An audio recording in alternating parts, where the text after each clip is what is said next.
Hi, I'm John, and today we have some O-scale models from Atlas to take a look at, so let's head over to the workbench.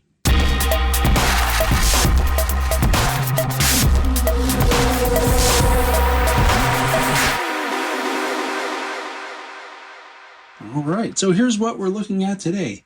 These are O-scale 40-foot wagon top boxcars, and these come from Atlas, and I have a 3-rail and a 2-rail in the picture here. The 3-rail is behind. It's the REA colored one, and the 2-rail is the one in front, the brownish one. These are both decorated for Baltimore and Ohio. The 3-rail variants of this car go for $76.95. That's the MSRP on the Atlas website. And then the 2-rail versions go for $81.95. Now, I did mention that these are MSRP prices. If you shop around, you'll find them for less.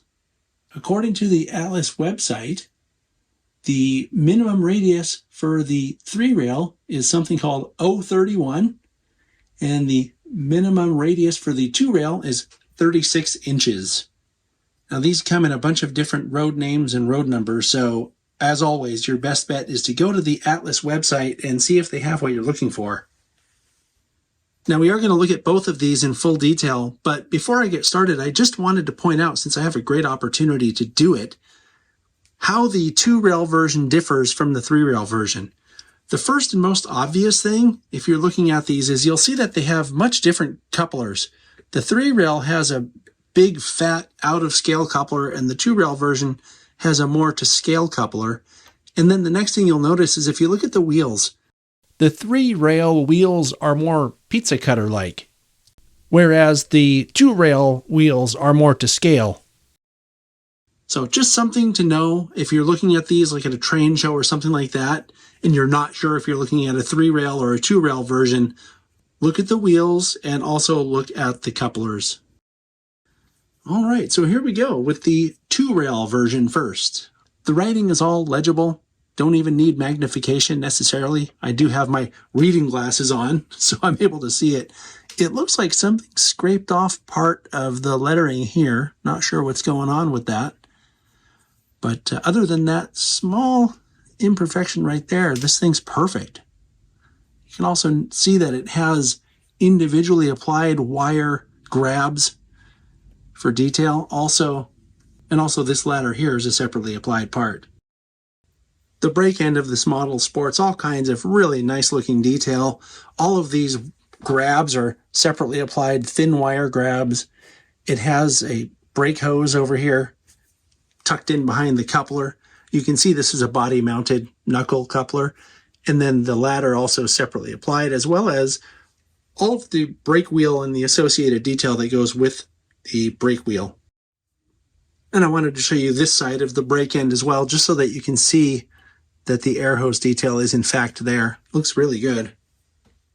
Here's the other side of the car, and I would point out that this date is not scrubbed off on this side. So the printing on this side is really perfect. And now here's a quick look at the A end and all the nice separately applied detail that it has here too. All right then, looking at the top of the car, you can see that the wooden roof walk and the little end platforms are all separately applied parts. And the roof walk has some really cool detail in it. If you look really closely, you can see that there are even nail holes where the simulated wood clearly was nailed into the support system. That's a great touch. And now a brief look at the bottom of the car reveals all kinds of great brake rigging, separately applied brake detail. You gotta love that. And while it's upside down, I would point out also that these are in fact metal wheels. And I mentioned it before, these are body mount knuckle couplers. Okay, switching gears, we're going to the 3-rail car now. And here's something else to know about 3-rail cars. This is very common with 3-rail. These are in fact truck-mounted couplers. And these are metal wheels, but they're not the same kind of metal. I'm not sure what the difference is, technically speaking, but they are a different kind of metal. You can see on this car, it also has all of the separately applied brake rigging that we saw on the 2-rail car as well. The roof of this car also has the same separately applied wooden roof walk detail that we saw on the two-rail car.